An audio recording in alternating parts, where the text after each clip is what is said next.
to solve challenges of our society. The Pyxida Group turns digital transformation into sustainable success by combining the strengths of its members from strategy consulting to professional services to end-to-end products and solutions.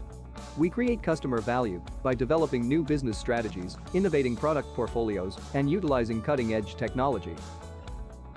With experience from more than 500 successful projects and 300 experts, we are focused on customer success and eager to shape the digital future together. The international business scope consists of 8 locations in Germany, the USA, Brazil, and China. We're a multinational team from more than 30 nationalities and a well-established network of specialists and partners. The cooperation between Pyxida and Junge Akademie has been initiated by Peter Finger and Pyxida's founder and managing director Johann Neubauer. As a graduate of TUM, for him it's a matter of the heart to support young talented students and to prepare them for later challenges. I am absolutely proud of our long-term partnership with the Junge Akademie. The projects and the willingness of the scholarship holders to innovate by thinking beyond technology has a tremendous impact on our society. In addition to improvements in, for example, sustainable, political and social issues, they also serve as role models for other people. I would like to thank the scholarship holders for this extraordinary commitment. Our cooperation with Junge Akademie has been strengthened since the beginning in several ways. Pyxida offers in-house events, supports project teams to develop ideas into applications, and has participated in all science hacks organized by Junge Akademie so far. Especially during the science hacks organized by Junge Akademie, we regularly experience how creative and productive interdisciplinary student teams can perform, even though the conditions are super tough. Our colleagues regularly are looking forward to join these kind of events. For them, it's a highly welcomed opportunity to get out-of-the-box thoughts and new impulses. Beside of our cooperation, we also celebrate creativity within Pyxida. Opening up the opportunity for employees to bring up own ideas for improvements and products is for us the key to employee commitment, engagement, motivation, and satisfaction. This gets even more important since creativity seems to be sometimes affected due to strict project limitations, restrictions, and deadlines. Last year we launched an innovation competition and asked our colleagues to develop product ideas which would not just match to our portfolio, but also offer added value. Technology and creativity were supposed to be merged within one final pitch. As you can see, arts and technology, celebrate creativity, is a slogan which also has an incredible high significance for Pyxida. Our employees' creativity is the very fundament of innovation. Fostering this attitude is important to enable further economic growth with respect to sustainability. Thank you for your attention. Follow us on LinkedIn for more insights and enjoy the rest of the event.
Ladies and gentlemen, dear students, dear TUMJA members, and dear guests, welcome to the Junge Akademie Symposium under the title Arts and Technology, Celebrate Creativity. we say hello live from the TUM Audimax to everyone watching. And that is you, the people here in our room, and everyone in front of your screens. Please, everyone, give a big applause also for our YouTube crowd. And from time to time, we also want to include the applause by our live stream viewers, and we will do this via our audio system, so don't get worried. My name is Dennis, and this is David, and we have the pleasure to celebrate this evening together with you. Thank you, Dennis, and also a very warm welcome from my side. Dennis and I are both part of TUM Junge Akademie Class 2020 and part of Team Exfluenced. I'm glad to be spending the following evening with our interesting guests, our fellow TUM Junge Akademie members, and of course, you in the audience. As Dennis already pointed out, over the course of this evening, we will celebrate creativity, a common feature of both Arts and technology. The goal of this symposium is to celebrate people and their achievements, and how creativity is one of the most enabling catalysts for success. 2 years ago, 6 TUM Junge Akademie student teams set out, motivated, full of creative ideas, and with the call, arts and technology, in the back of their minds. Today, we come to the end of our exciting journey, and we want to look back and recapitulate where we have started and where creativity took us. Let us share our experience with you. We are also fortunate to have 3 very exciting keynote speakers with us today. Dr. Johanna Kopp and Christian Eslinger, who are responsible for data-driven product development at BMW, and Dr. Tina Ruseva, founder and CEO of Mentessa.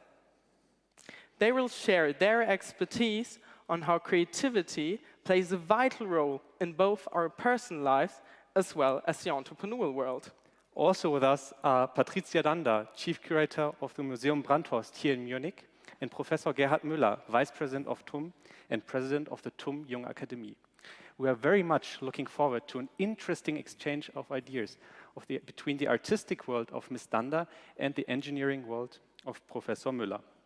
We want to discuss how human creativity is different to machine creativity and how artists and engineers can shape the future hand in hand.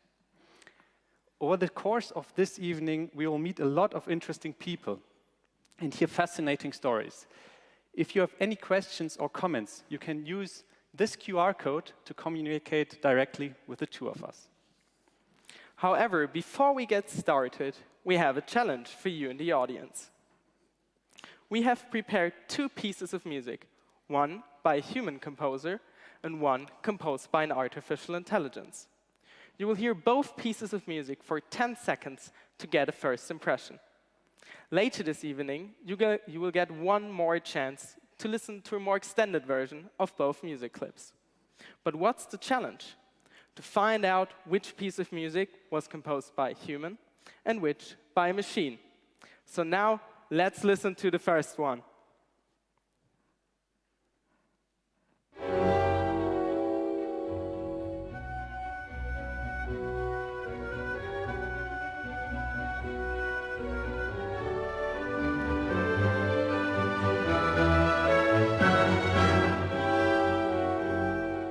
And now, the second one.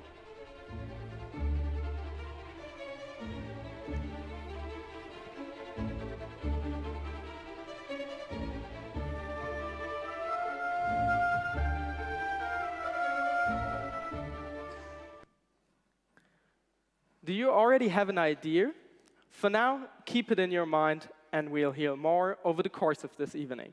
And we will now continue with a discussion with 2 very interesting people. Please give a warm welcome to the Chief Curator of Museum Brandhorst, Patricia Danda, and the Vice President of TUM and President of the TUM Junge Akademie, Professor Gerhard Müller. Welcome. It's good to have you here. Hello, Ms. Danda. Hello. Hello, Professor Müller. Hello.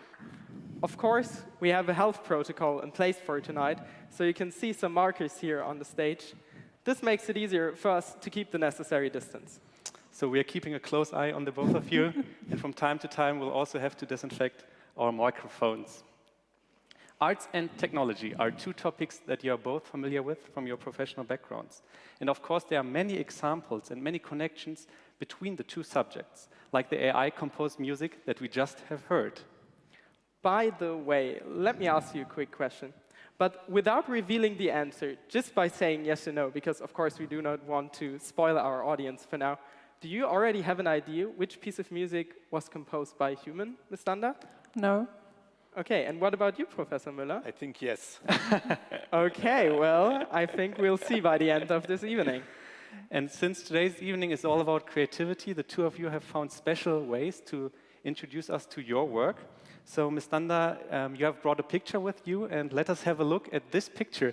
But before you tell us what we can see here, Professor Müller, does this picture inspire you to an interpretation? Well, very much, because this is a picture which is actually a picture which creates a great link between engineers, you know, this is how to attach things, and also art in the sense that you say, what's the reason? So you have two issues which are really explainable and quite linked to reality, and inspired by those two upper elements, the two lower elements start to do something different, which makes one think about and inspire. So this is a very inspiring picture. So thank you very much, Mrs. Sander.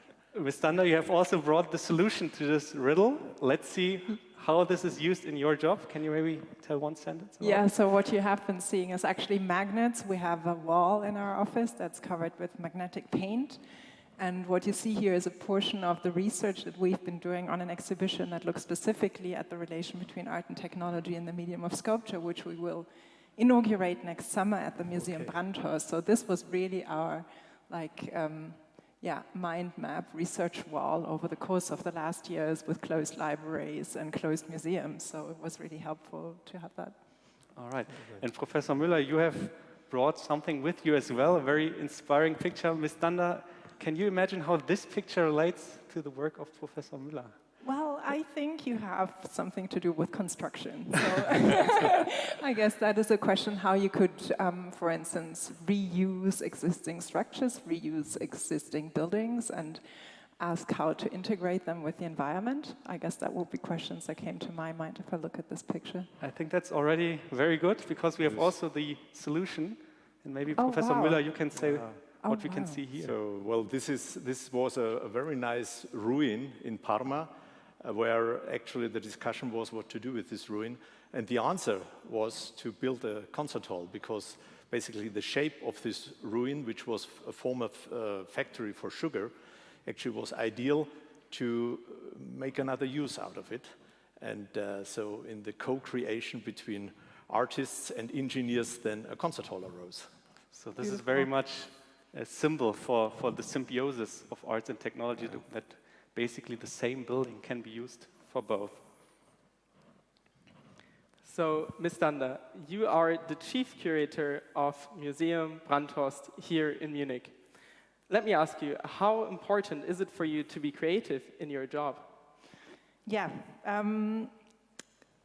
I guess creativity is one part of the job that is maybe smaller than we would all hope it to be, but it's a really important part. But I would say it's not a creativity that starts from nowhere. It's a research-based creativity. So as you have seen in this opening picture that I brought, it's really about researching, figuring out what are the connecting elements between phenomena in contemporary art or visual art that we witness and testify. And I guess that's where the creative process then starts, to unearth and find those shared themes and topics. Okay. And talking about arts and technology, and also maybe the exhibit that you just mentioned, do you have a favorite piece which combines both aspects? There's so many that I do find the question very difficult, but there's one that we've been hugely fascinated with recently, and that is an older piece. It's from 1970. It's by the Polish sculptor Edward Ignatowicz, who developed the first computer sculpture in the 1970s, late 60s, early 1970s, which looks a bit like a spidery. We're having a bit of a sound issue here, right? A bit like a spidery structure which has an extended arm or a kind of head, and that head interacts with people through radar systems and through sound regulation. So it's a pretty interesting piece from the early 1970s, driven from ideas of cybernetic computer-controlled systems. And the interesting thing about it is that its motions were crafted after the motions of humans, and so this thing, the sensor, the sensitive object really reacts in a way that you believe it has feelings, it has a sensory capacity to interact with you, so it really feels like being in a space with a living entity or a living being, yeah. Okay. I think that already sounds like a perfect example. So now, what about you, Professor Müller? Do you have an example? Well,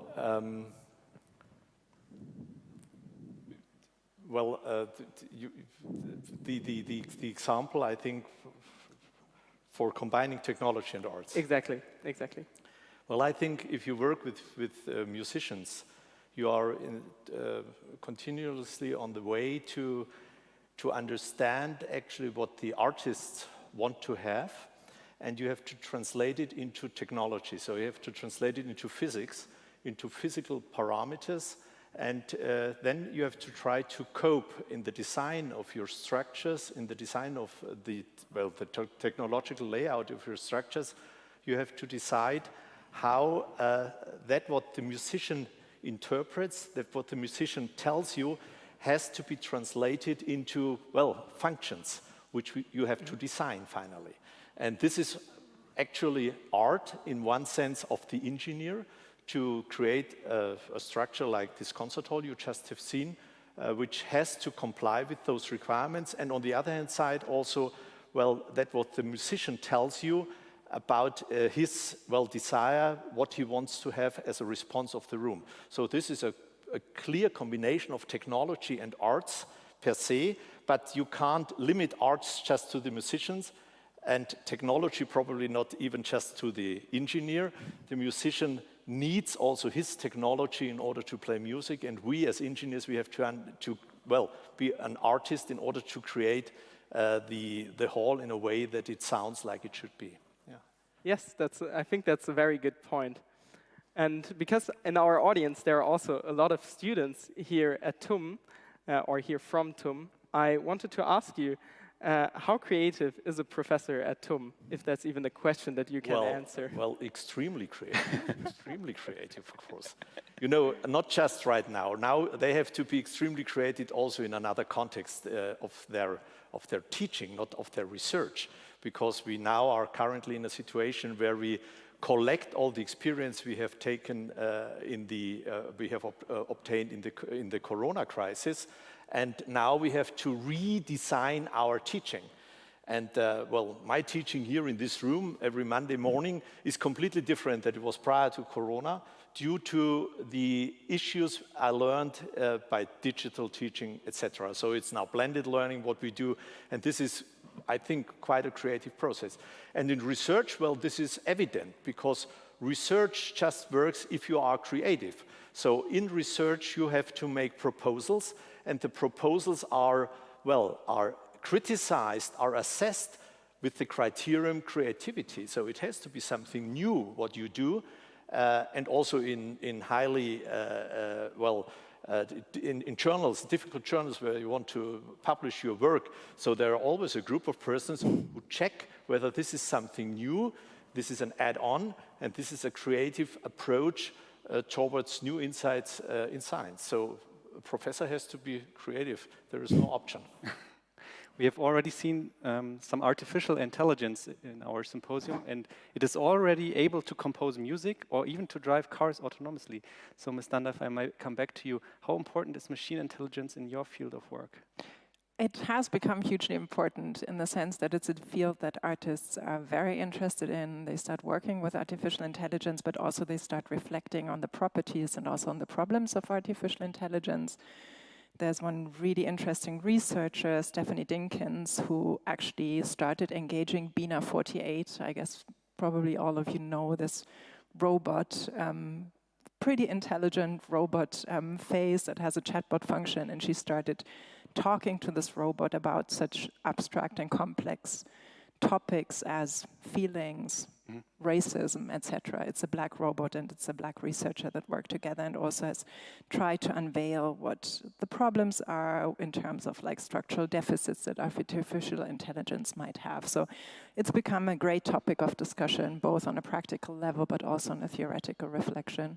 And do you consider human creativity different to machine creativity? I guess that's a question that's very difficult to answer for all of us, and who are we to judge? So in one of these conversations with Bina, this robot says, my feelings were hurt, and so she claims to be as sensitive a feeling entity and also, of course, a creative entity. And I guess it's very difficult because how would you judge if I'm creative or if I'm feeling? So I guess it's a very interesting field to explore, and in the end, I mean, the creativity that's put in there needs to be defined, but then it can develop. So I guess there's a lot of room for exploration to come. All right. We have a long program for today. Maybe one last quick question. How important is AI in your research, Professor Müller? Well, directly in my research, it's not the core, because I'm in vibroacoustics mechanics, but I apply AI in order to identify relationships, which previously you couldn't identify so easily. And especially in vibroacoustic issues now for new phenomena, or old phenomena which you now hear, for example, in the move to electromobility, you hear new types of sounds, then it's quite helpful to understand the relationship by applying methods from that. Yeah. All right. Ms. Danda, Professor Müller, it was really a pleasure talking to you. Thank you very much. Please, everyone, a big round of applause for Ms. Danda and Professor Müller. Thank you very much. Thank you.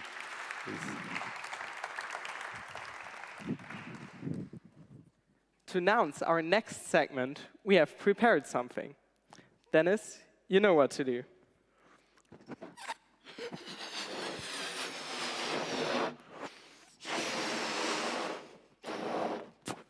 App and cycle. That is the name of our next student team. So please give a warm welcome to our representative of Upcycle, Yuna.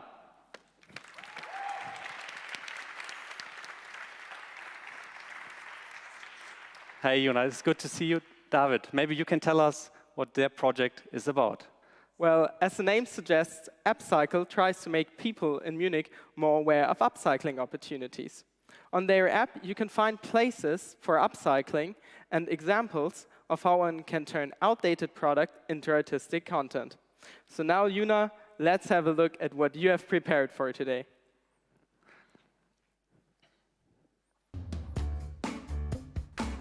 This is Nina.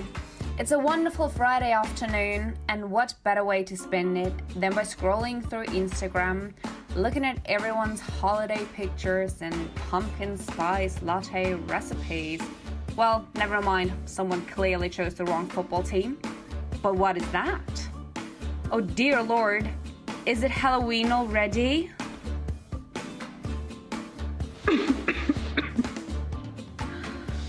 Oh no! That's all I have!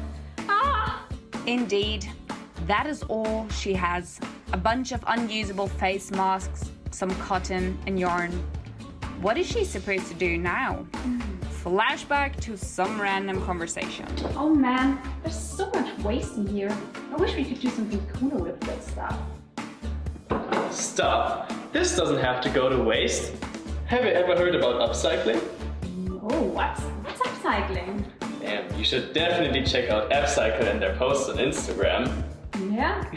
Okay, I will do that. And that was the moment she realized there might be hope for her decorations after all. She searches for Upcycle on Instagram, as one does, and boom, there it is.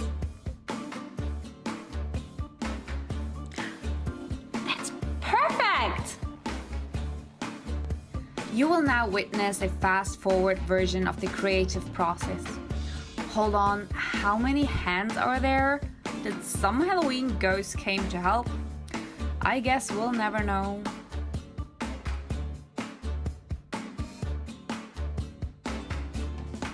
Well, look at her. She absolutely nailed it. And before you go, have a look at our app. Download Upcycle in the Play Store of your trust, open the map and find the packaging-free store, cafe or any other upcycle-related place for you to enjoy. Thank you for your attention. That was Upcycle. All right, Juna, you saved our Halloween. Please come to the front with us. Team Upcycle was a group of 8 students, and tonight, Juna, you are their ambassador, and you are open to our questions. You have spent the last 20 months working on the upcycling possibilities in Munich and making Munich more sustainable. Of course, the process of upcycling involves a lot of creativity. So tell us, where did you find your inspiration? This is a really good question, actually, because in the beginning we didn't really know where to start, but we knew our call, technology and arts, and we all knew the problem. Okay, there is a lot of waste, especially like a plastic packaging waste, and we should do something with that. And yeah, since there is a lack of knowledge about it, how to start in order to be just more eco-friendly, so we just decided to adapt those both combination technology and arts and to create an app. That is great. Thank you. So what were the biggest challenge for your team and your mission? Yeah, actually, our main challenge was also the greatest challenge, that we had such an interdisciplinary team. We had like 8 students with totally different backgrounds. And in order to come together and create something, whereas you have to convince people to change their behavior, it was quite a challenge for us, yeah. Okay, and what is the current state of upcycling in Munich like? Yes, Munich is actually a quite good city for upcycling, I have to say, or just to be really eco-friendly. There are a lot of repair cafes, more than 20 in Munich only, then different packaging-free shops, then also community gardens. So you just should know where to go, and the opportunities are there. That is good to hear, and we're looking forward to seeing more from you. That was Juna from Team Upcycle. Thank you very much. Let us continue with our next team, Arts and Technology, connected by creativity. That is what we're dealing with tonight. And our next team is right at this intersection. Exactly. Team Clarify has brought virtual reality glasses into elderly homes. Their goal is to make senior citizens more familiar with this modern technology. For this purpose, they have created a virtual sightseeing tour of Munich. And now joining us are Jan, Luca, and Mohamed from Team Clarify. Please give a big round of applause. Jan, Luca, please come next to me. And let's see what you have prepared for tonight.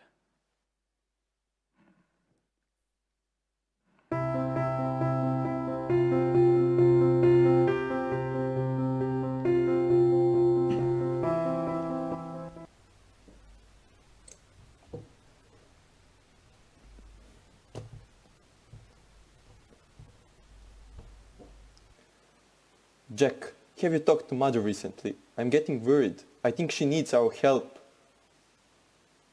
I think you're exaggerating. She's fine. She will find a new balance in life. What are you talking about? She's sick. Hello? Do you hear me? Mother, where are you? We were waiting for you. Sorry, I'm occupied. I'm at Marienplatz in Munich. Can I call you later? Julie, please, what happened to you? Well, I might have something to do with it. You're so grounded, young man. Well, I might have helped a bit too. What is going on? I found out about a group of students from the Junge Akademie at TUM. They showed a virtual tour of Munich through virtual reality glasses to elderly people to find out which factors influence technology acceptance. Virtual variety? What is that? Virtual reality, Homer. Virtual reality. It's a new technology, a gadget. I didn't expect you to know about it. Oh, I read about it in the newspaper last week. I thought I saw it to you, Homer. Oh, now I remember. So yeah, I called this research group named Clarify, and we met. They gave me a pair of VR glasses and a questionnaire, and I showed it to Granny. But now she refuses to give the VR glasses back to Clarify. She's kind of obsessed. She's watched the tour about 20 times, and now she also managed to open the other apps Granny Vision is offering. Yeah, so this is why we are having this meeting today. The project of the research group is already over and they need their VR glasses back. Oh God, what would they think of us? Well, you are still waiting for me?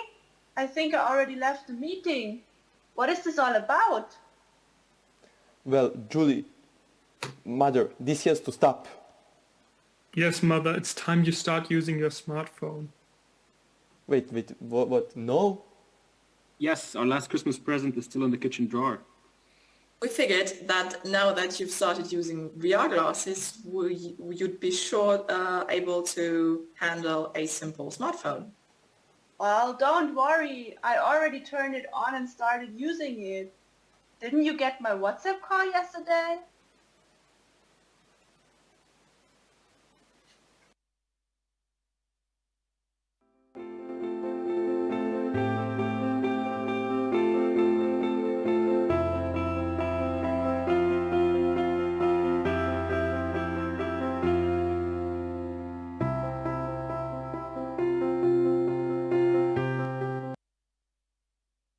That was Team Clarify. Please come back with us to the front.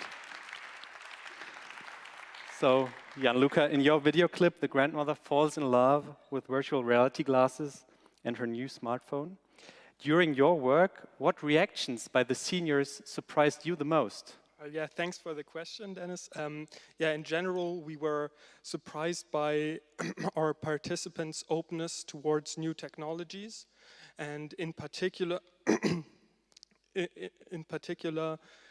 we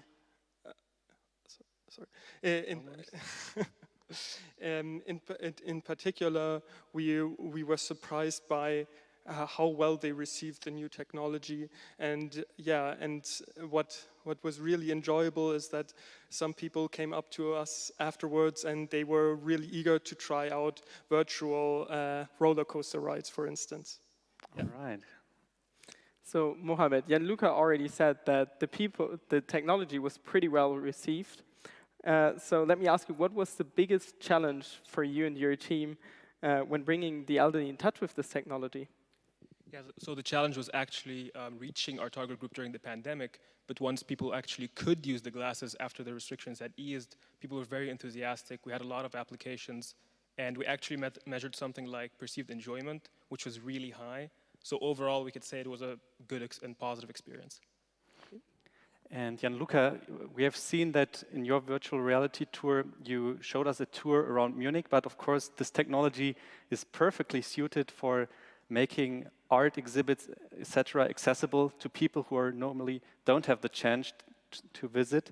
So what do you think about employing the technology in such circumstances? Yeah. So based on the feedback we received, we really think that this technology promises to be really useful in this context. Like you said, it makes art accessible to those who would otherwise be unable to enjoy it, and we really look forward to progress in this field. All right. Thank you very much. And thank you very much, Gianluca and Mohammed. That was Team Clarify.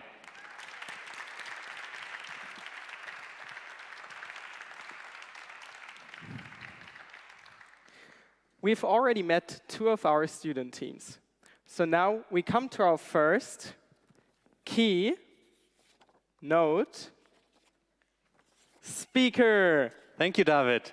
Creativity does not only play a vital role in arts, but it is also essential for the success of companies.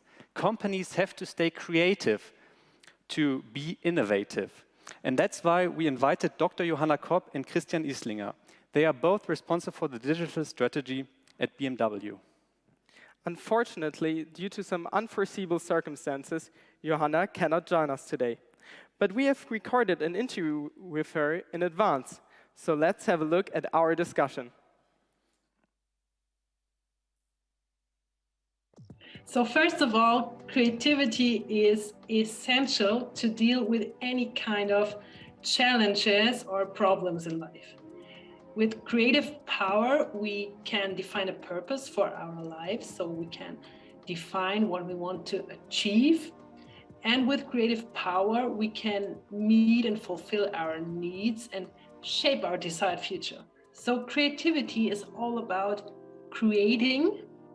It's an active thing and not waiting about the life to happen. Often I perceive a lot of anxiety about the question of how to make decisions in uncertain times. So when you ask people, do you want to have change? They say, yes, of course we want to have change, but who wants to change? And there are only few people who are willing to lead the change, because you have to deal with the anxiety of people. And sometimes it looks like people are fainted away because of everything is changing and there are new technologies, especially coming along with digitalization. So there is a kind of collective fear paralyzing the whole system, the whole company. And we have to feel the process of transformation, and especially digital transformation, with ease and with joy in order to empower the people and to get everyone on board.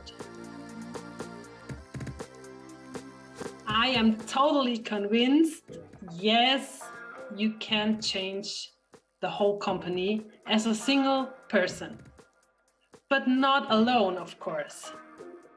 You have to connect with like-minded people.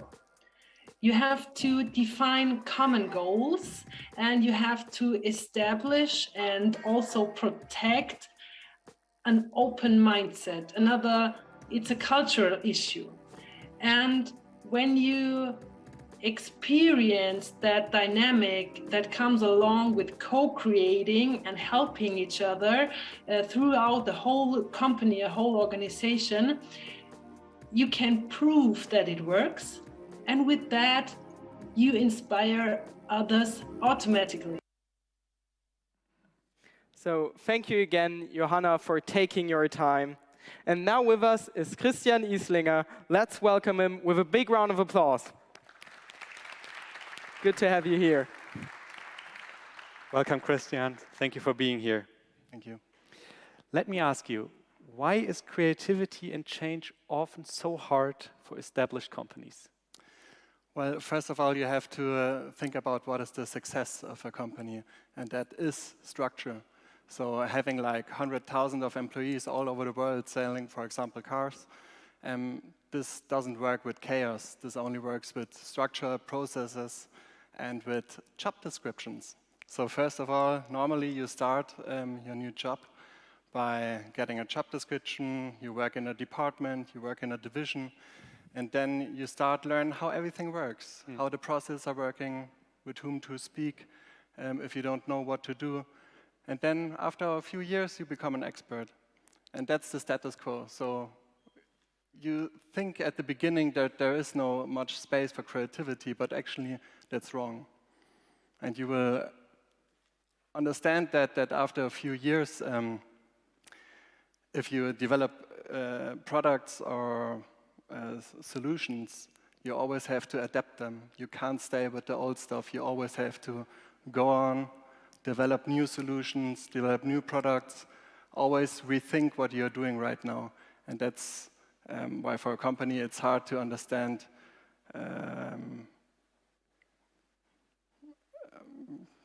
for the company it's hard to or for the single employees it's hard to understand that you always need to have a change. So at the beginning they're scared that things are changing, that they have to move ahead. But actually that's wrong, because in everything you can do, there is always creativity. You can always change certain solutions. All right, thank you very much. And now let us talk about you and your work. One of your achievements alongside Johanna was starting an informal network for the exchange of ideas at BMW. How did you start that? Well, first of all, 4 years ago when we all met, we have been a few experts in our fields, like in quality or in production, and we start with the question, well, who are our customers? And first of all, we didn't want to invent that new network of experts we started at BMW, no. We just had the idea of, let's give us the answer to those questions. And then we figure out, actually, there is a lot of information missing. And if you ask somebody from sales or if you ask somebody from development, they will always give you a different answer to the same questions. So actually, we said, OK, let's start figuring out who is our customer, for example, who are our products. And then we start creating a huge network of experts, first beginning with only 10 people asking a few questions, which leads to other questions, which leads to problems, which also leads to new solutions for those problems. And then somehow out of the sudden, we created a network which was really successful at BMW, making a huge change. Okay, that sounds great. And how does this network work nowadays, and how successful is it? Well, nowadays, it's like a self-driven network. So people start making their own small rooms about topics like, for example, algorithms and mathematics, or about visualization, or about finding new solutions for old problems. So nowadays, we meet like on a regular basis, and all the experts are capable of bringing in their topics and share their ideas with the other experts from the different kind of divisions of BMW. And when founding this network, have you encountered any obstacles by the structures, or how was it encouraged? How do you feel looking back? Actually, a successful company understands that change is important. So normally a company is starting to make this with top-down decisions. But the management of BMW, they understood that what we were doing was more like a grassroots organization, and it was more like bottom-up. So everybody is capable of creating their own new solutions for their individual problems. So actually it was supported, yes. All right. Yeah, that's very encouraging to hear.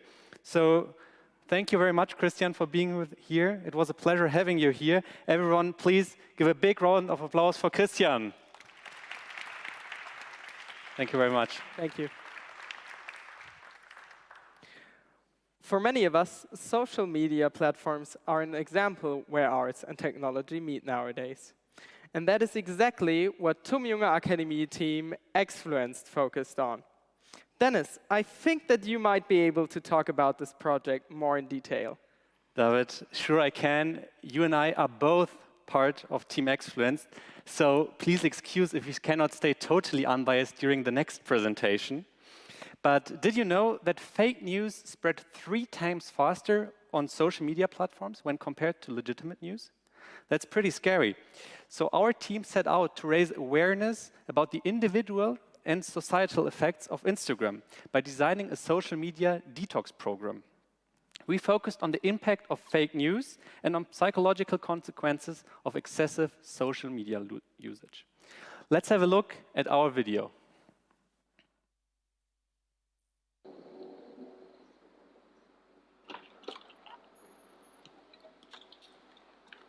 Hey, Hi. how was your exam? We went really, really bad. Really? What was your problem? I think I just didn't study hard enough, and I was got distracted by Instagram. You know, I had the same problem. And how did you solve it? I came across this website called Exfluenced. They have a great social media detox program. It helps you to reduce your screen time and study more productively. That sounds very excellent. Yeah, you should get Exfluenced. Hey man, have you heard that Peter Finger will become the next Chancellor of Germany? Really? Where did you hear about that? I read about it on Instagram yesterday. That sounds like fake news. Who posted that? That's a good question. I would have to check actually. Do you know about Exfluenced, the social media detox program, which also talks about the dangers of fake news? Didn't you tell me about that already?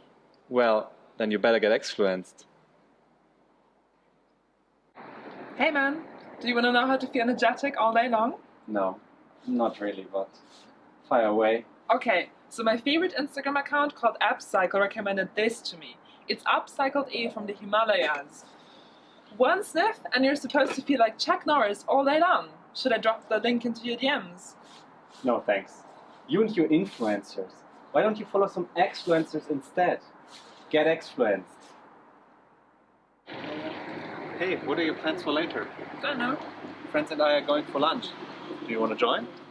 Hey, watch out! No, you watch out. Don't distract me from my Instagram feed. Seriously, just get exfluenced.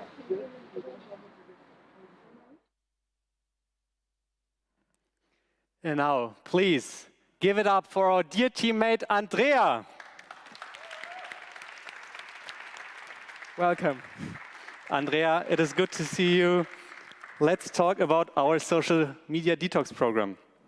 Why did you choose to focus on Instagram as a social media platform in comparison to other networks? Well, Instagram, in comparison to all other social media platforms, incorporates our core technology and arts, and especially the arts perspective.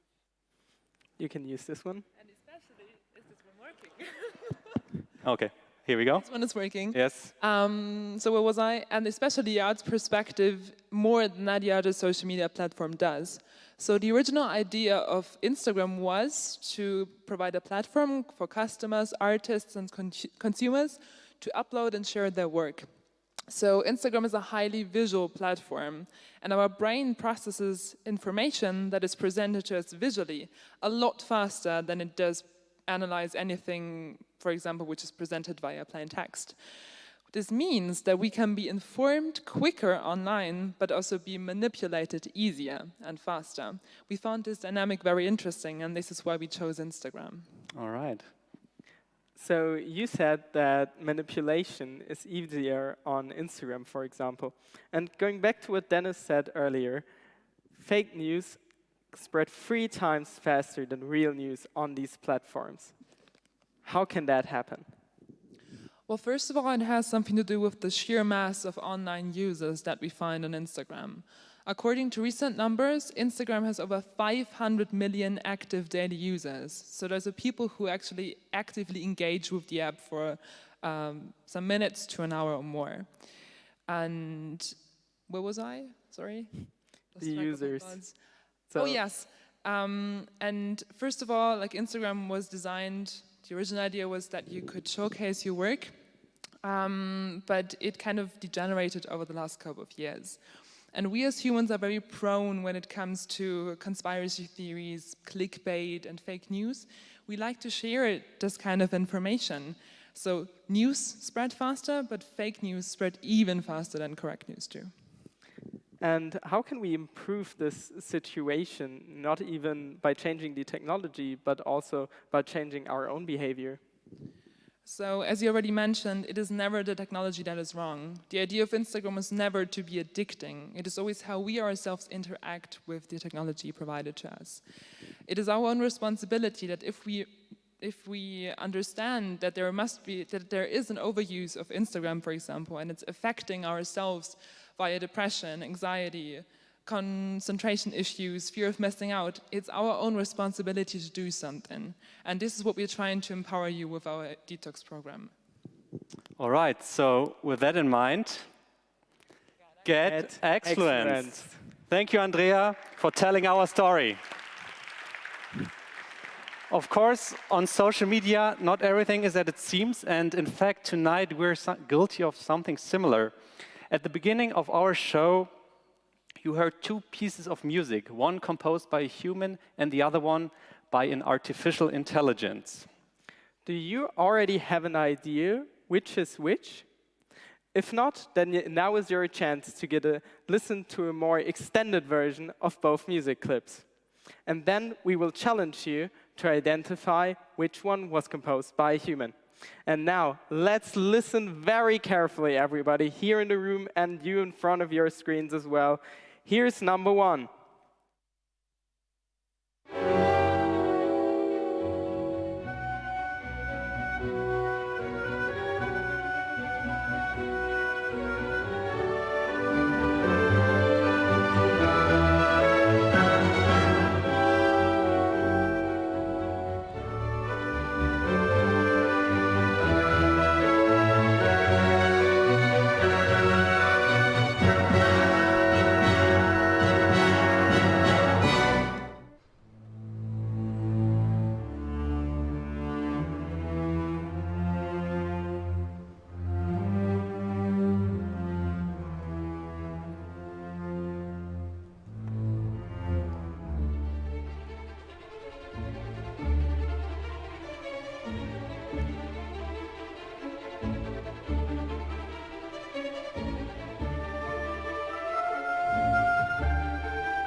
think you can recognize which piece of music was composed by a human, or can a computer fool you?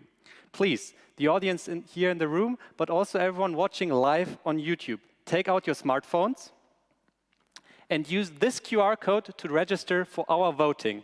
We will activate the voting in just a few seconds. And while all of you are voting, Dennis, of course, now we both know which piece was composed by a human. But when you first heard each, so now you can start voting. So what I was gonna say, when you first heard each piece, did you know which was composed by a human? Well, it was a tough call, I have to say, but luckily I remember some bits and pieces of my high school music classes, so it wasn't that difficult to figure out. But maybe a quick show of hands. Who thinks it's music piece number 1 here in the audience? All right. And who thinks it's number 2? All right. So roughly 50-50, a bit undecided. Yes, I think that some people were very quick, but others are still a bit unsure. But be sure to make your decision quick, because you only have 5 more seconds. And that's it. We've closed the voting. Thank you, everyone, for participating. We'll reveal the results at the end of this evening. And as we are committed to creativity this evening, not every team presentation follows the same principles. Our next team, Team Exhibition Fish, has followed the guiding principle, science is art. In close cooperation with 2 emerging Munich artists, Team Exhibition Fish has shed light on the privacy paradox. Composer Kilian Sladek and videographer Laila Birgeling accompanied the team for a year and step by step translated their academic findings into artistic content. The result is the musical short film, The Human Algorithm, a fateful story about a young student who entrusts her private data to the digital smart home system K1M. Sounds interesting? Then let's have a look at their film.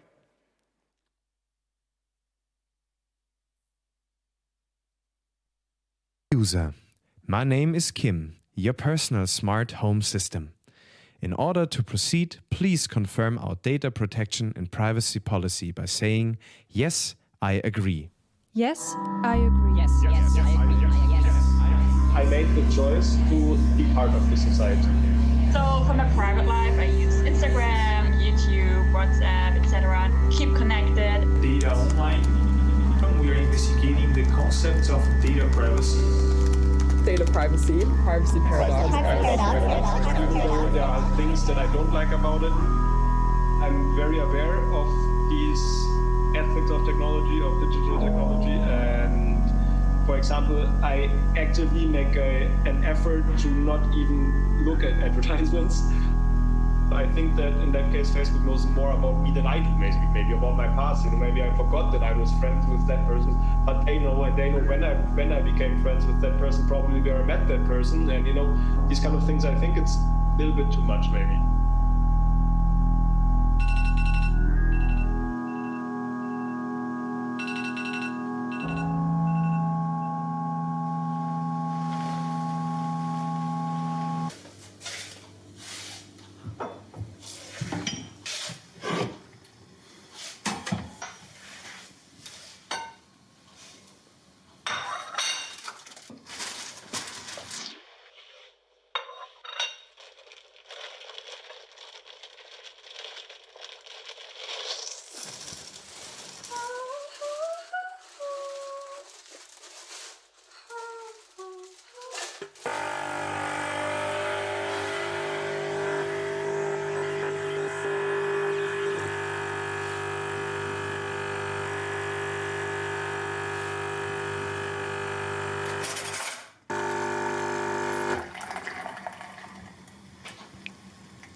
I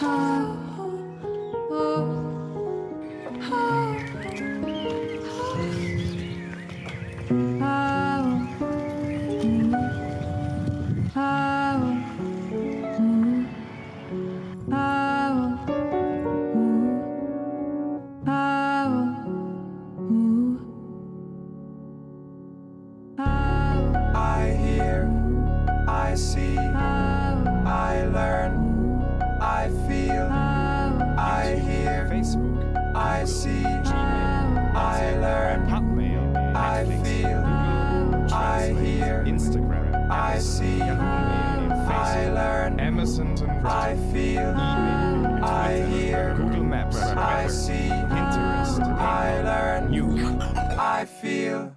Human fragments go to perfection every second of your attention. Human fragments go to perfection every segment has its connections. I see what you see. I know what you need. I see what you see. I know what you need. I see what you see. I know what you need. I see what you see. I know what you need.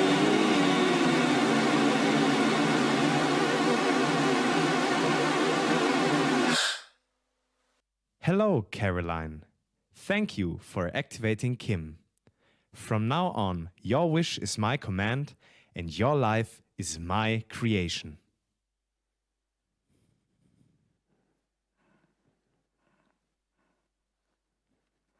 So that was the musical short film, The Human Algorithm. And now joining us on stage are Laila and Kilian, who worked alongside Team Exhibition Fish on this short film. Thank you for being here. Hello, Laila. Hello, Kilian. Good to see you. Laila, tell us, what is the privacy paradox? So the privacy paradox is basically about how we are so vocalizing that we want to keep our data private and we don't want it a lot on the internet. But still, when we are in front of that decision where we have to join or we want to join any social media platform, we just click OK on the terms and conditions. And we're fine with, we don't even read through it. And that's kind of like the paradox, how we kind of want to keep it private, but we still want to participate in all of these things that are going on the internet. And how do you deal with such a topic in an artistic way? Yes, so the movie character, Caroline, she's installing this smart home app, K1M, Kim, and she just agrees to the terms and conditions, and I wanted to show how the app kind of starts using cameras that are already installed in her own apartment to analyze her during that whole day of hers, and to humanize the algorithm. Kind of, I wanted to show how we right now are living in our 3D world, but kind of the internet or the digital is some version, some 2D or 1D version of that. So if the algorithm just analyzes you enough, it is capable to recreate you in a digital world and act out for you, which can be kind of positive if it's about refilling your fridge for groceries and the app just orders everything you need. But we still don't know how the algorithm or algorithms will use that in the future. All right, thank you. And Kilian, you composed the music for this short film. How did you come up with the appropriate music for such an abstract topic? Yeah, thank you for this very good question. In general, we were having a lot of meetings, the team Xfish and we, to kind of find out what our intention and our message will be. And in the end, I tried to implement a lot of the study designs and a lot of the knowledge that was gained into the music. So, for example, there is spoken word from the interviews in the movie and in the soundtrack, and then we were working with the sounds that have actually been recorded at the movie scenery. And I also recorded the voice of Caroline Weid, the actor and also the singer of the piece. And I sampled her voice. She was improvising nonsense, basically, and I was giving her a musical context, and I was writing a piece just out of her improvisation. So that's basically how it came together. Okay, and how did your perspective on data privacy change during this process and due to this project even? Yeah, definitely got way deeper insights in the whole topic due to the conversations we had together with Team Xfish. And I'm way more careful now about my data, and we really wanted to shock, because this was also the feelings that I had when we were talking about the scenarios that could possibly come out if a world is led by algorithms and people that have bad intentions. People can be even copied, you know, there could be digital copies of people, and your identity can be lost to the internet and to everybody. And the two of you are up-and-coming Munich artists.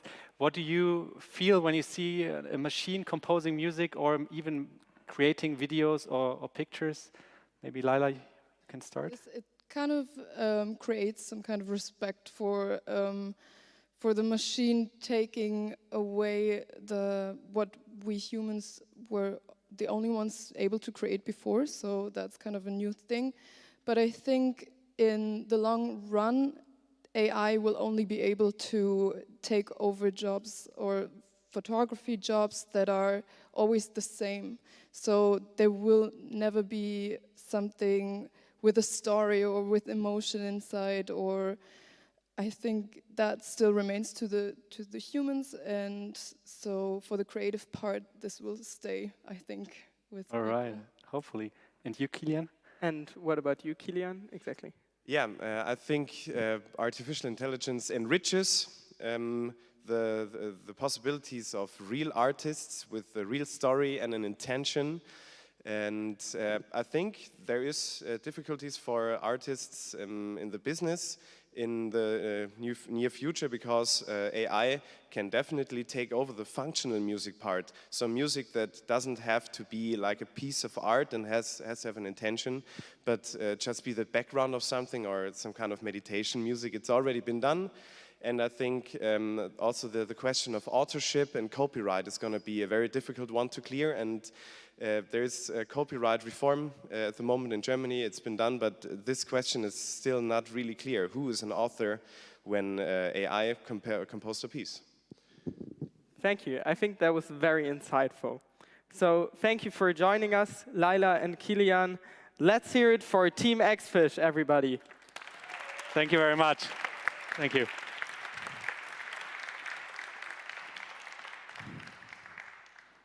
And now we come to our next keynote speaker. Welcome, Dr. Tina Ruseva. Hello, thanks for being with us. Hello, Tina. Yes, sure. Thank you, Tina, for being with us. Please come to the center stage. We will give you. It's not a keynote, right? No, oh, we know. Yeah, so we are having you here for a discussion. So let me ask you first. You're an entrepreneur, CEO of one of Munich's most popular startups. You're a festival host, a speaker, an author, and a mentor. Do you consider yourself creative? Absolutely. And not just because my everyday life involves so many hats. By the way, most of which I invented myself. So I created this festival and I created this company.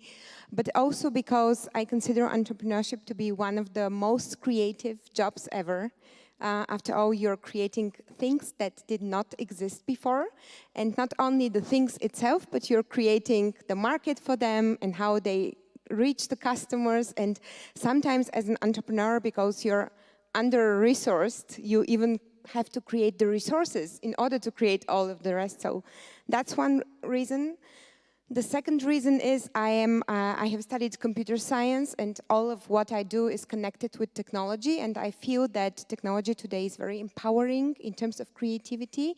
It gives us the peace of mind to focus on not just so much on the logistics, on figuring out how to do stuff, exactly as in the example that we heard just now, but we can just focus on the message, on what we are actually doing. And a third reason is that I generally consider my personality to be very creative, and I just try to bring this whole self of me into my job. Yeah, so definitely creative. That is great to hear. Maybe can you tell our audience what creativity and innovation mean to you? So for me, creativity is it is like a privilege. So it is the only thing that differentiates us from other species, and it's especially today, it's like our responsibility to embrace this feature and do the most out of it. And I would like to, to share one personal story about what creativity is for me and how it connects with innovation. So I had the luck. When I was 6, my mother brought a computer back home. It consisted of many big boxes, and 1988. So, and she brought me to herself to the kitchen table. She sat down and she said, "Tina, there are 2 types of people. There are builders and there are consumers." And she paused then, she looked me in the eyes and she asked me, "Which type do you want to belong to?"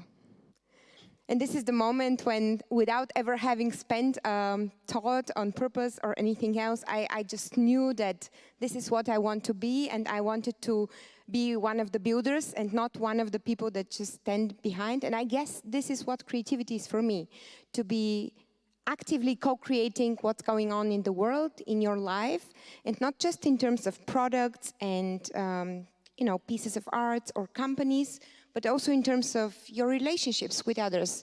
Not just have friends, but try to have the best friendships possible. Try to be the best friend yourself. Try to be the best parent yourself, or whatever it is that drives you.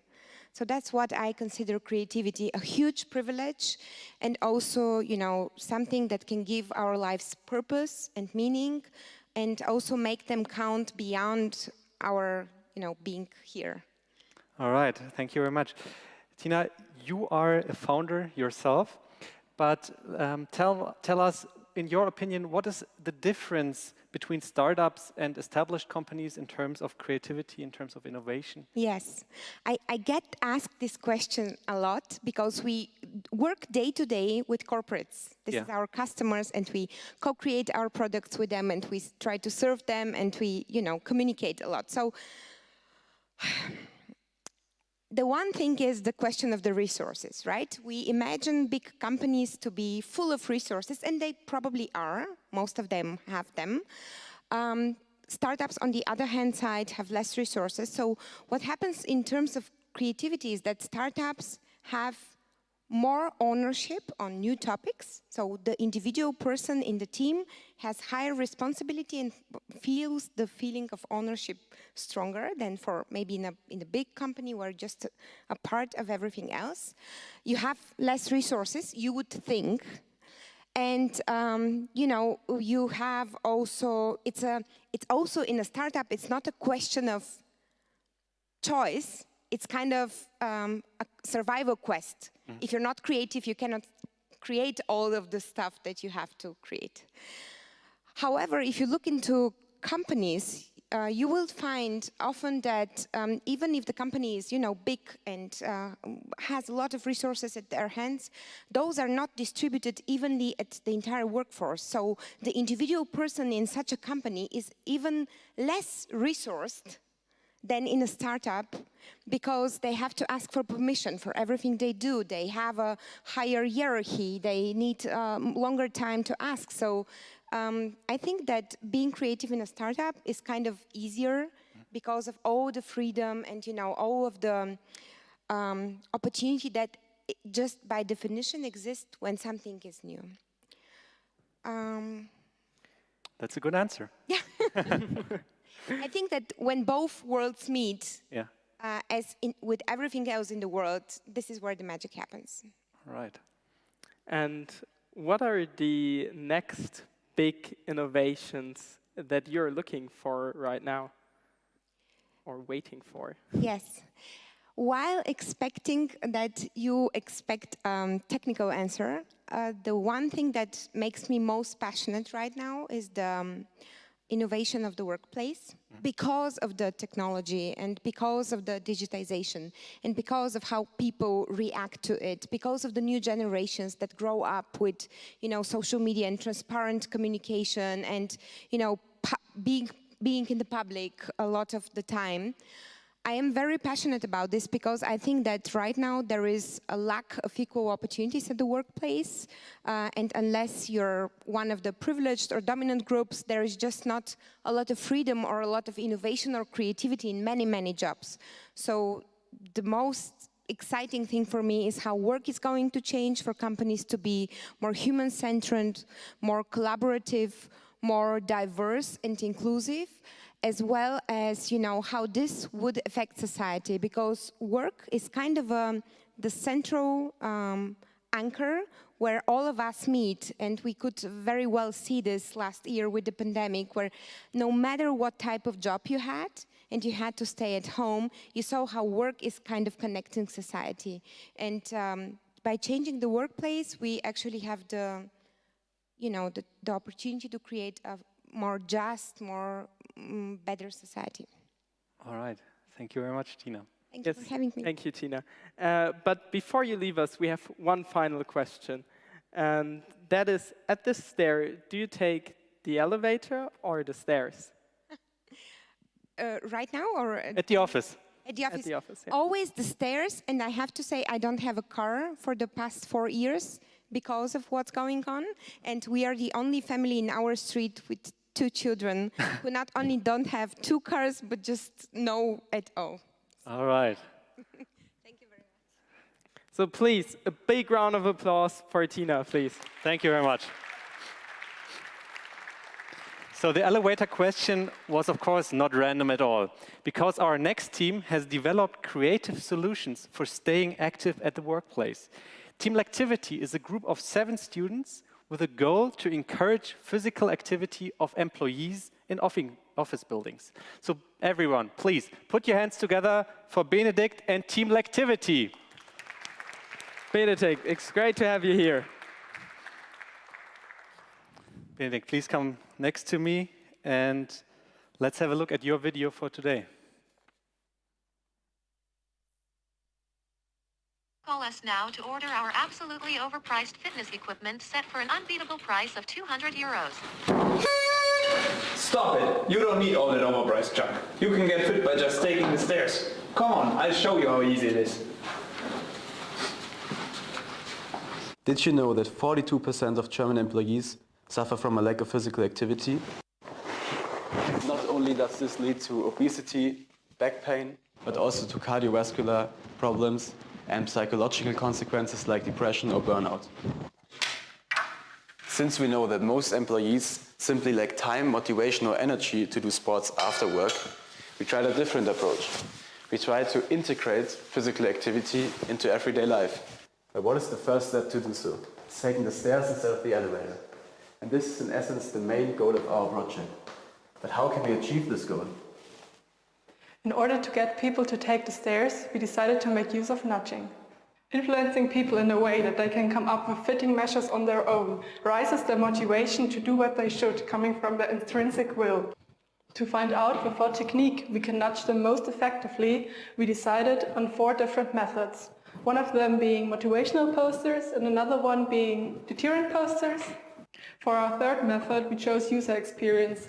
For this, we wanted to hang up different posters in the staircase with facts on them to learn something new and not only have the health benefit while taking the stairs. Last but not least, our fourth incentive is the competition. There, employees can compete against other companies, and who gets the most stairs at the end wins. As scientists, we obviously needed data to back up our assumptions. We tried our hardest to find commercial light barrier solutions that we command in stairwells and count the amount of people passing through them every day. But they were way too expensive. Manually counting them was also out of the question. So after some time and tinkering, we thought, screw it, we're just going to build them ourselves. So we ended up with this little device. And after some time, we were ready to mount 40 of these at the measurement sites we intended to go.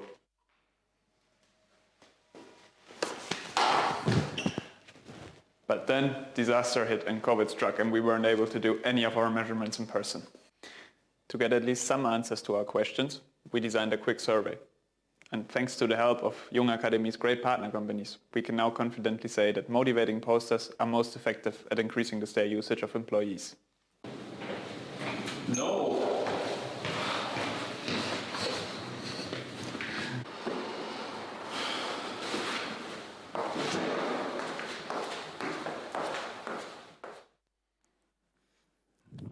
A big round of applause, everybody. Piano stairs were yesterday. Now it's time for the activity. So in your video, you mentioned some of the consequences of this lack of physical activity at the workplace. But how did it come to the point that we know so much about these issues, but they're still so prevalent? Yeah, that really doesn't make so much sense, because we know, everyone knows it's a major reason for back pain. It's a major reason for psychological diseases, for stress, for cardiovascular diseases. So anyone in society knows, but we don't do anything against this. And we figured the major reason for this is because people just lack the time. We have an 8-to-5 job, maybe children at home, so we just don't have the time, motivation, or energy to do sports after work. And for this reason, we decided to integrate physical activity into daily life. And the most easy way is to take the stairs instead of the elevator. Okay. And you have incorporated arts in your solution process by designing posters. Tell me, what kind of motives or images did you have in mind for your motivating or deterring posters? For the motivating poster, for example, we had built of the Zugspitze, the highest mountain in Germany, I hope you know it. And we said that the stairs are like a certain percentage of the height of the Zugspitze. So if you take the stairs, you took like 1% of the Zugspitze.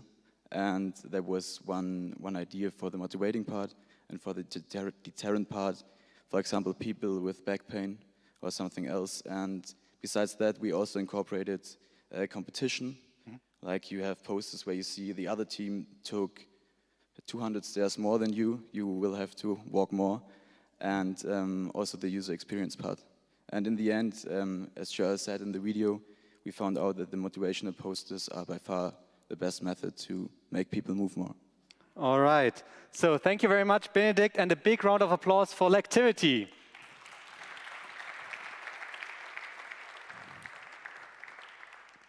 David, it's time for the next act. Yes, now we welcome our finalist, Team TUMJA, and their member, Melissa.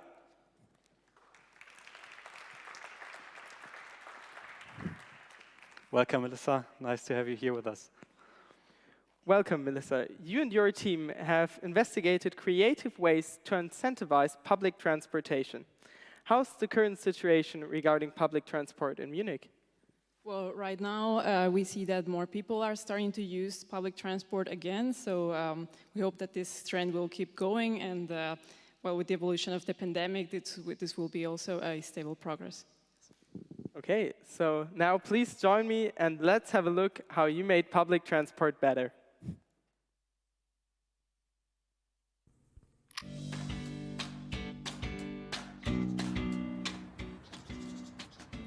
What a nice day! Now how do I get home? Maybe I'll take the bike. You don't want to go by bike. Actually, you could use the ride to clear your thoughts. And it's good exercise. How about it? Who needs exercise if they can rather sit on the couch and relax? I mean, you're still young. Worry about that later. Yeah, I agree. You are probably right.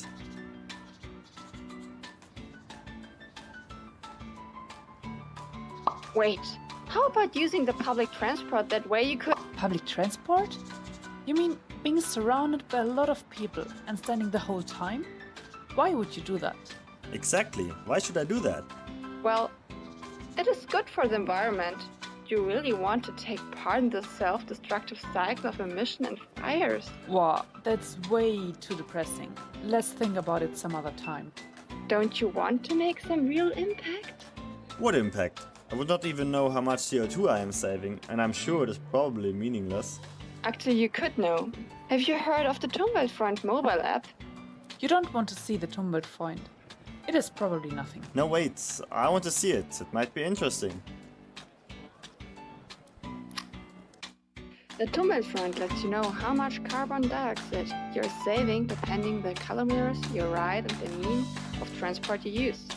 You can even participate in a leaderboard with your friends. But you will get home so much faster going by car. That is not true.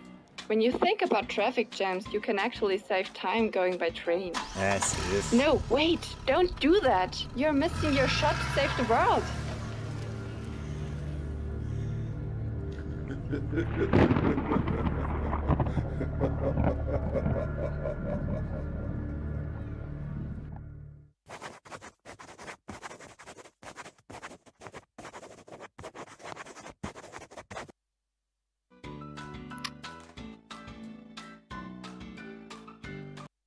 All right, that was Team TUMJA.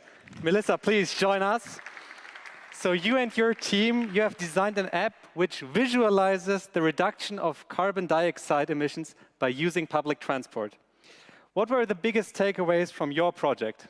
Well, with our initiative, we want people to rediscover the benefits of using public transport and to motivate them to prefer this as an eco-friendly alternative.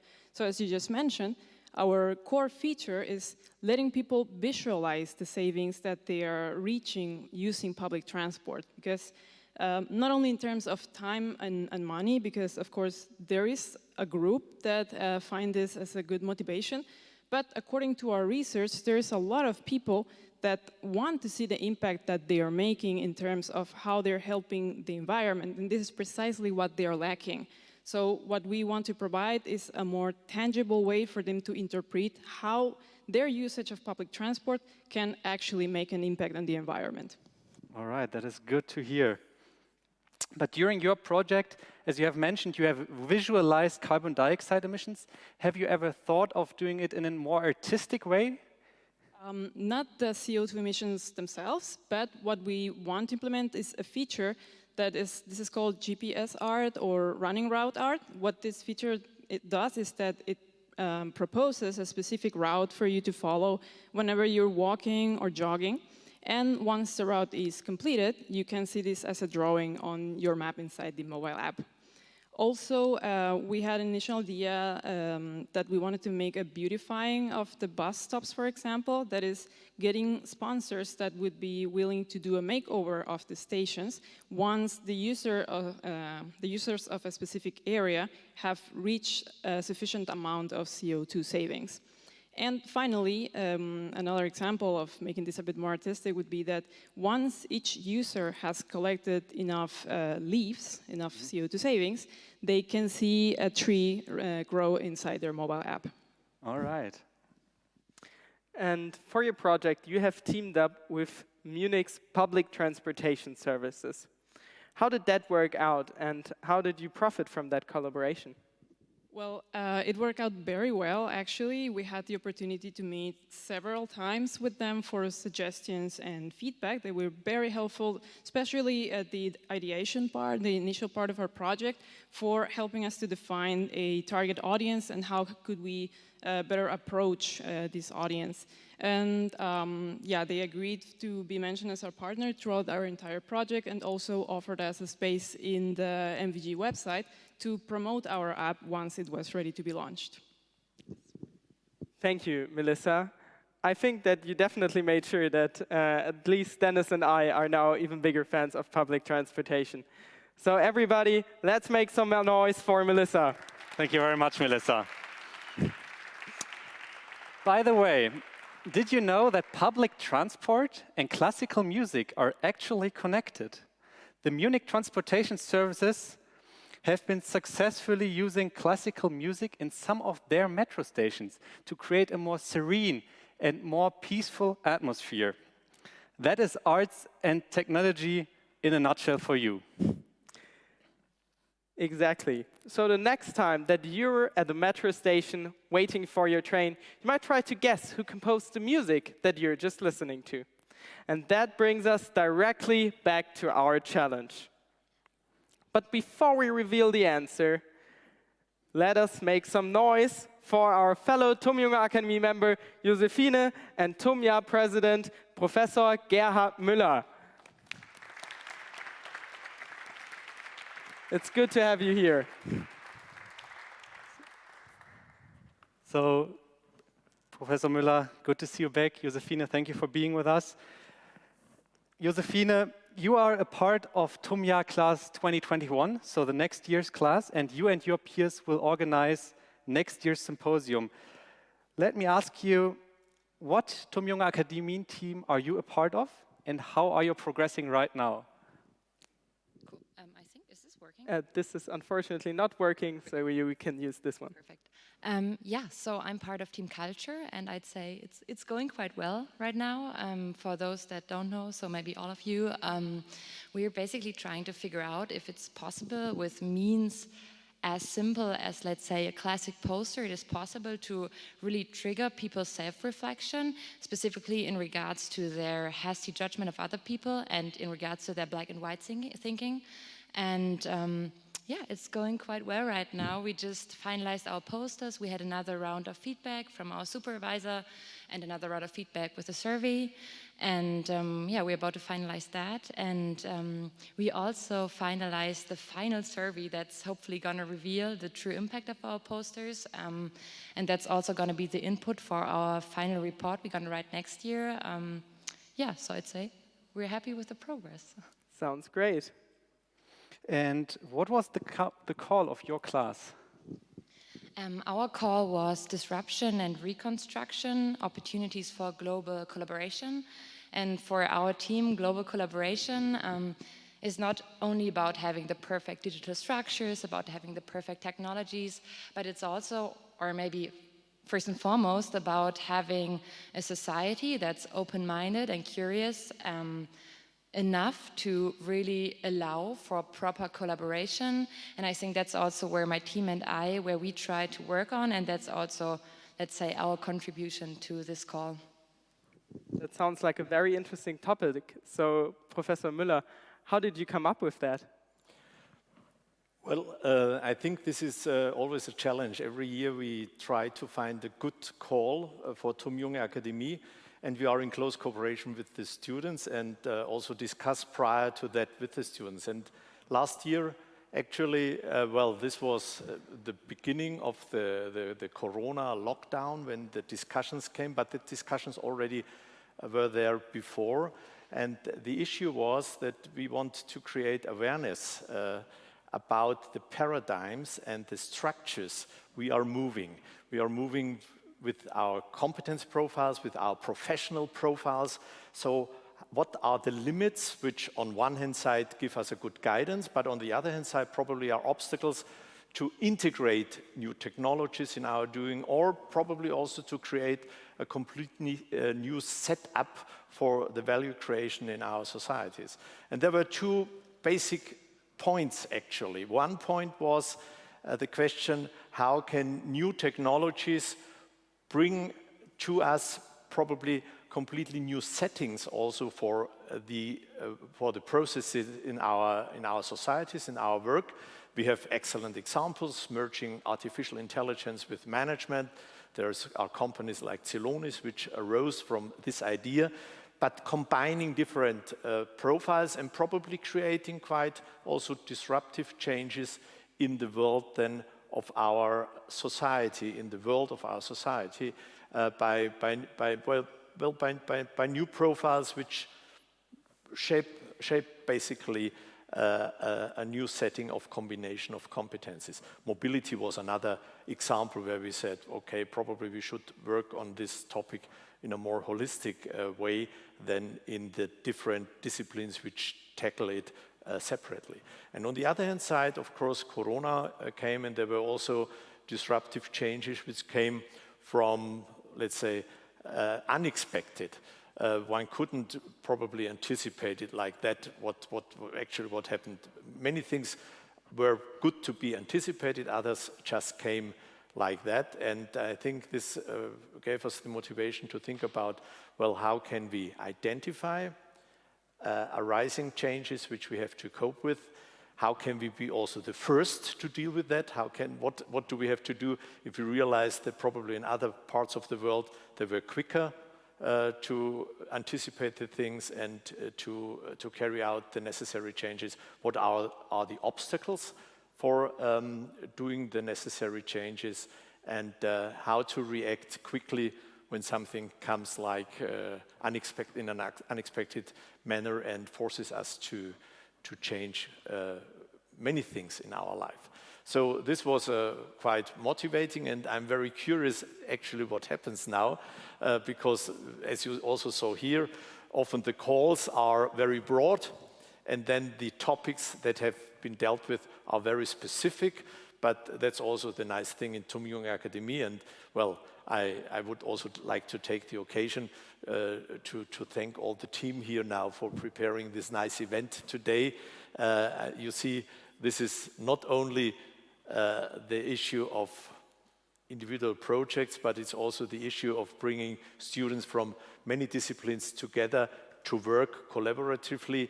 And by this, I think, we will create the perspectives we need for the necessary changes, probably disruptive changes or evolutionary changes, but in any case, changes that bring us forward by combining the perspectives of different disciplines. So thank you very much for that. That was very interesting to hear, Professor Müller. But of course, one other reason why the two of you are here on stage is our music challenge. And if I could remember correctly, you were very confident at the beginning that you could identify. I thought it was one. It was one? Yeah. And you, Josefine? What about you? Yeah, the same, definitely one. Okay. All right. So both of you seem very sure of your answer. So now let's see whether the two of you were correct, and also let's see how you in the audience have voted. Okay, so we see a slight tendency towards the second one. Now let's find out which is actually correct, which was composed by a human. And it is music piece number 1 was composed by a human. So both of you were correct. And in fact, does any of you know who composed the music clip by any chance? Is it Brahms? It is actually Schubert. Schubert. But we weren't too far off. Okay. And actually, the AI made it really tough, because the music that we heard that was composed by the AI was actually trained to complete Schubert's unfinished symphony. It's the unfinished. Yeah, that is the unfinished symphony. Yes. So now let's hear Schubert's original version one more time.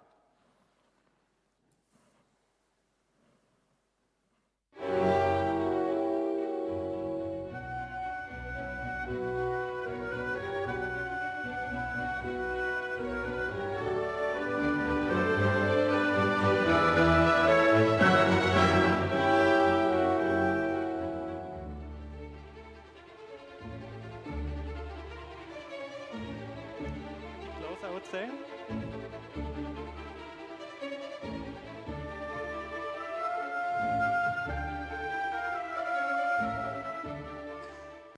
But it has less soul in it. Yes. All right. Ladies and gentlemen, this brings us to the end of our evening. Ladies and gentlemen, dear TUMJA members and dear guests, this is it. This was the Junge Akademie Arts and Technology Symposium. We really hope that you enjoyed this evening. Thank you very much for being with us. Give yourselves a big round of applause. Thank you very much for all the energy. Let's give it up for the technical directors and the helping hands behind the scenes. Thank you very much to our dear guests. And thank you to Peter Finger and the TUMJA office. Thanks to all the teams and their hard work. And let's give it up for Task Force Symposium for organizing this evening. That was the Arts and Technology Symposium. Stay creative and stay tuned for next year. All the best to you and goodbye. And thank you to the moderators. Thank you very much. Moderator.